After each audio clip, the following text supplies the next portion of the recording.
In every single interview I conducted with modern-day polymaths, the subject of identity came up as a major topic of discussion, whether it was identity that the participant felt connected to, not connected to, or simply being aware of what others may think of their identity. There was a range, of course, regarding how strongly interviewees identified as a polymath, using that word anyway. In fact, several attendees had never even heard of the word polymath before.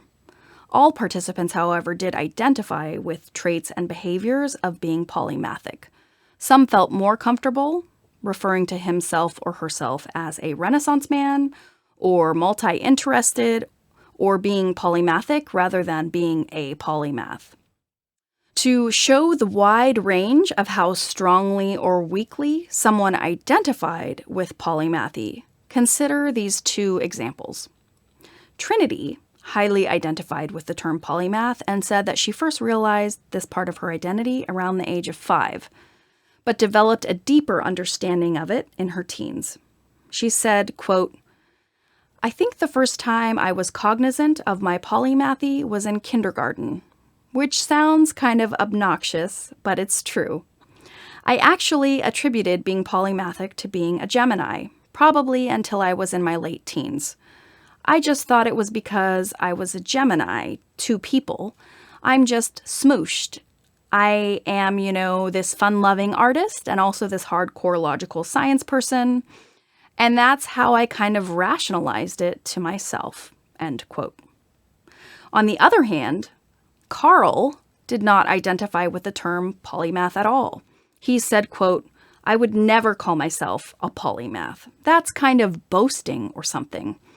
At least, I guess it's something, an ideal to strive for, right? I don't know. I'm just multi-interested. I've never labeled myself," end quote. Several interviewees said they do not feel like they fit in a box, and so labeling themselves is not something they like to do.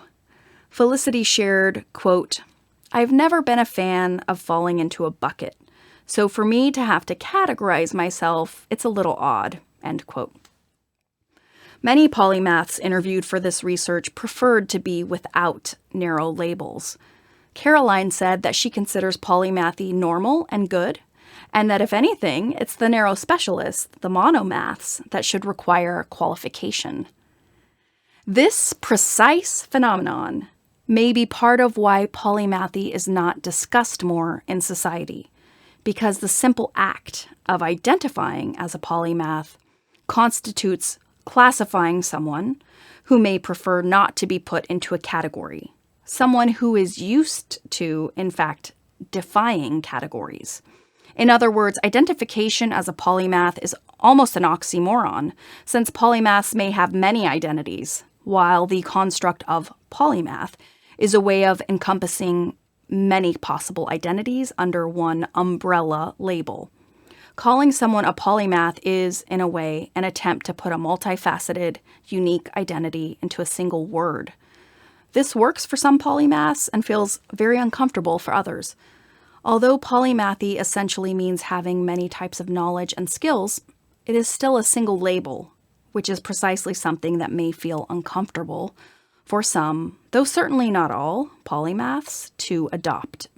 While identification as a polymath varied in degree from person to person, what was consistent for interviewees was a sense that they must be thoughtful about how they explain who they are, which could be quite difficult. For instance, Carl said, quote, "I struggled with what am I exactly? It was always hard to explain to people what I'm doing. That is kind of a constant in my life. Yeah, there was never, yes, I am this," end quote. The idea of a personal brand came up as something that interviewees had to thoughtfully consider as well. Many participants said that it is frequently hard to fit in, but at the same time, sometimes they would want to play up their differentness to stand out on purpose. In fact, it was this differentness that typically helped their identity to emerge. Caroline said she wished everyone was a polymath and that she could be surrounded by others all the time who had polymathic capabilities. To her, Her own differentness was at the same time an honor and a challenge, since it is mostly a singular journey at this point in her life. Several polymaths said that they realized they were different, that he or she had a unique identity in relation to their differentness from others.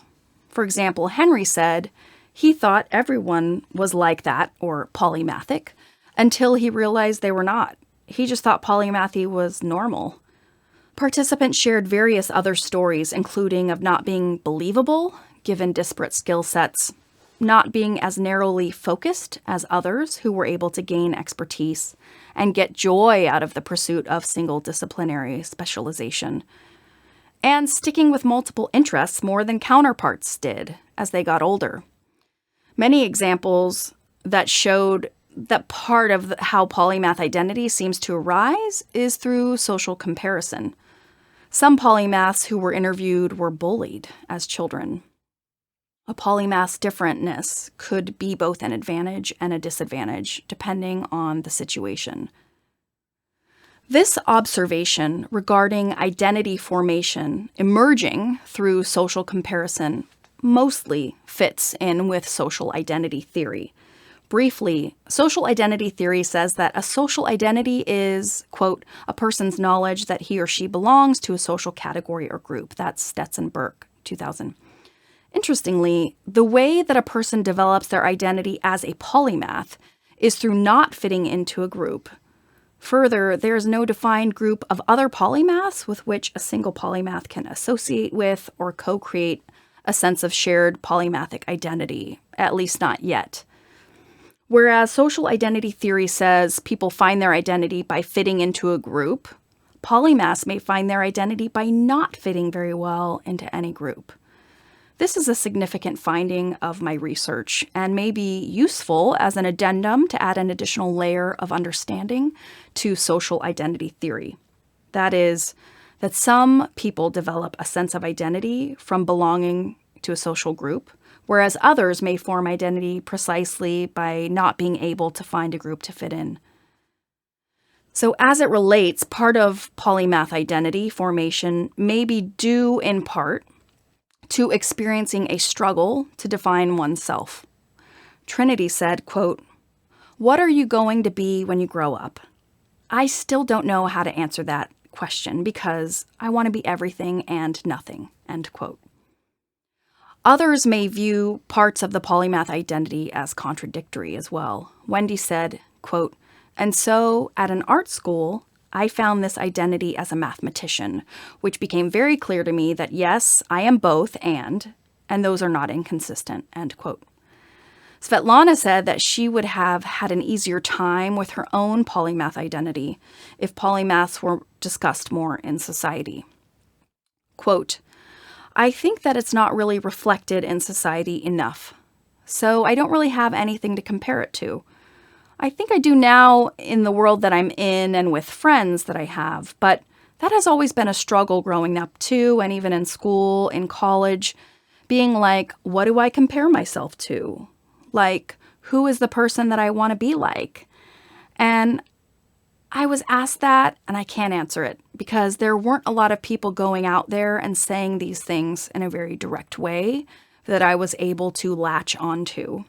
Because the kind of lectures and things that we were going to, again, they were mutually exclusive. It was either like going to a lecture at the Field Museum about a science research project, or going to a lecture at my university about this person that's been creating art for the past 25 years. But there was no one that was talking about both of those things in a way that made it work. No one really held my hand through those thoughts. And I was really young, so I wasn't able to truly process. But I do feel like just hearing those words from someone is impactful at an early age.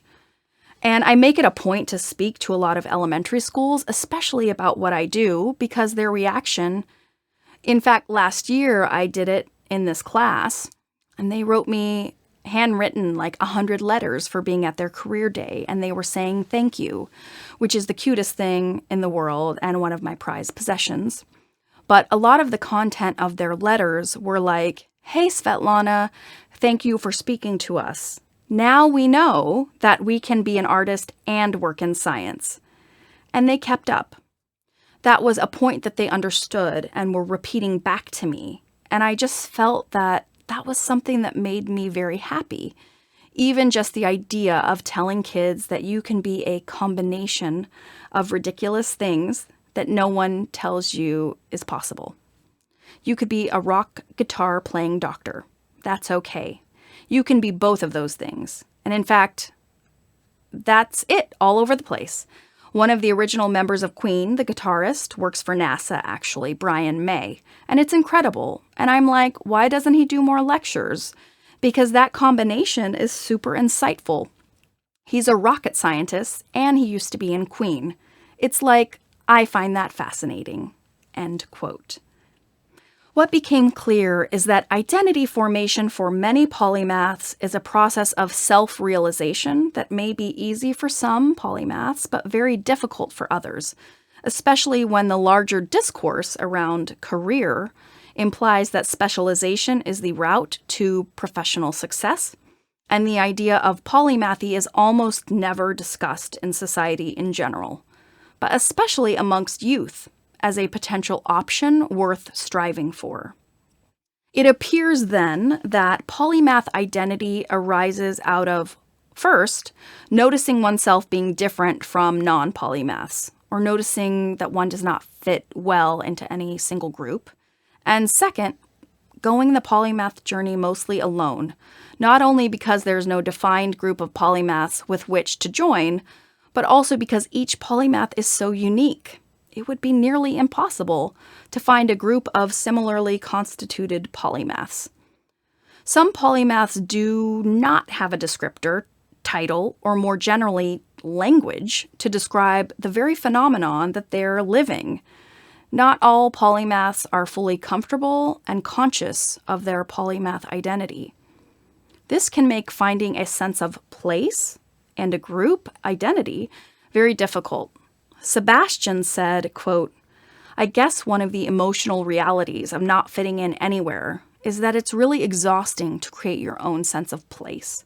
Again, I say that with a great deal of consciousness in so much as my sense of place as a straight white dude is like everywhere," end quote.